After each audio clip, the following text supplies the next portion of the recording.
and deeply realize that all structures are sinful,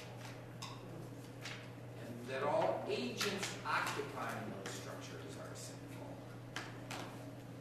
None of this Niebuhrian, moral man in moral society BS.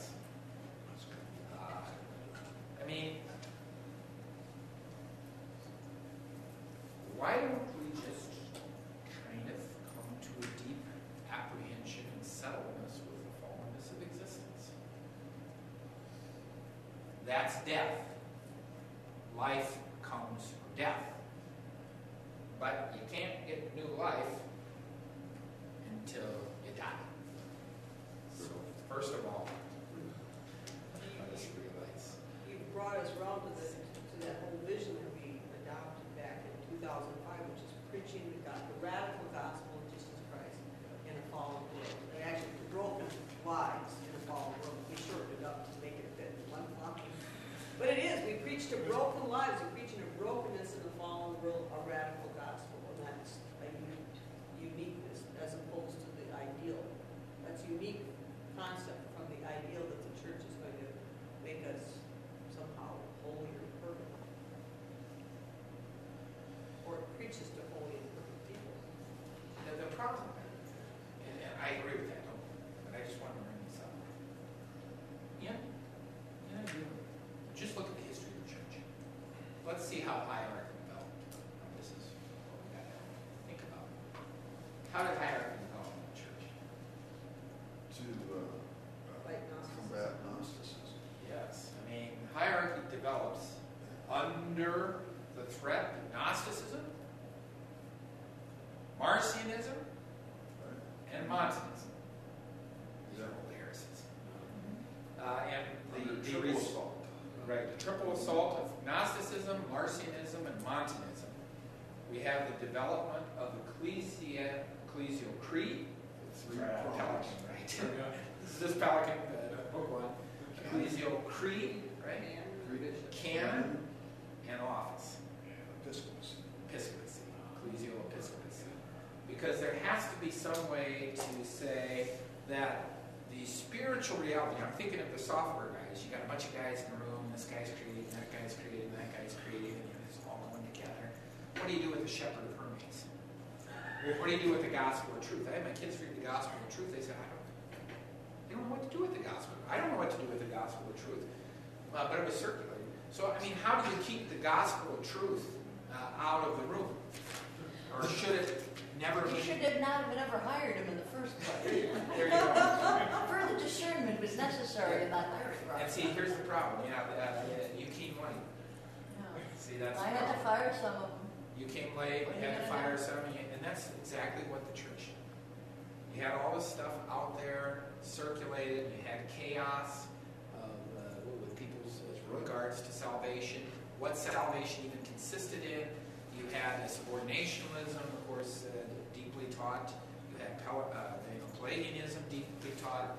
You had those people out there, claiming dynamic monarchianism and modalistic monarchianism. All these guys were out there. And in that stew, somehow, there had to be some firing done. Some manager had to come and say, well, this is, this way, this way, this way, and this way. And it just shows how under the conditions of existence, a spiritual communion is impossible. Why would we ever think it is possible?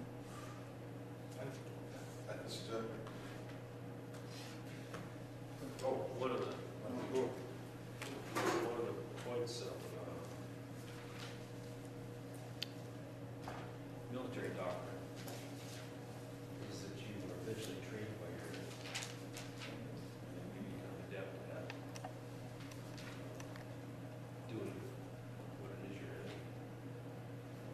what you were trying to stop in the first place. So you eventually become your enemy in the process of trying to beat your enemy. And so, the whole argument of the church in its attempts to hold off Gnosticism and Marcionism actually ended up in terms of Catholic hierarchy and some of the things to counter. You got to be Stalin to be in. That's so interesting. Churchill had to become the guy that would bomb Dresden.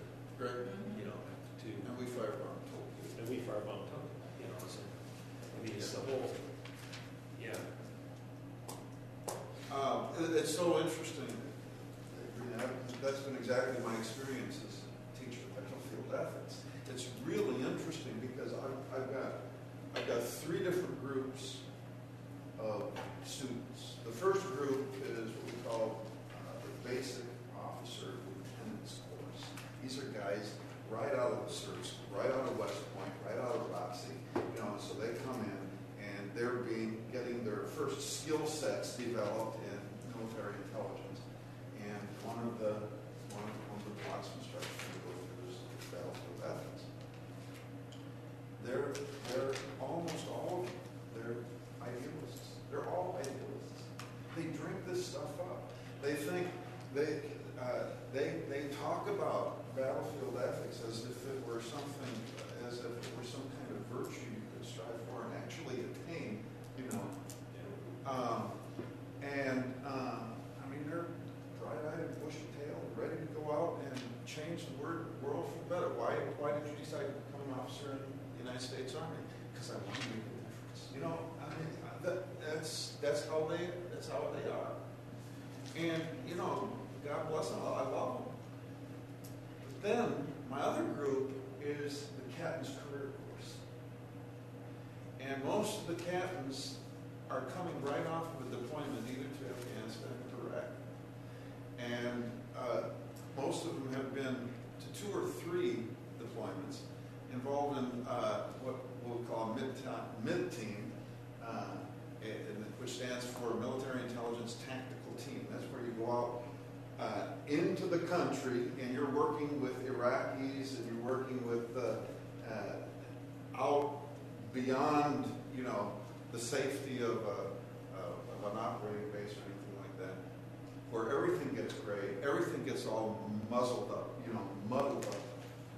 They come back, they've lost all their idealism. They come back as hard-bitten cynics, every single one of them. And then when a chaplain comes in to teach battlefield ethics on the next one, they say, this is just all a bunch of BS. The only thing that's true about life in the battlefield is that there is no ethics, that only the strong survive, and you do what it takes, no matter what. If I can't get the information that I need by being a friend, and I know I'll get thrown in jail if I use extreme methods, well, that's no problem. I just give them over to my Iraqi counterpart, and he'll do it for me.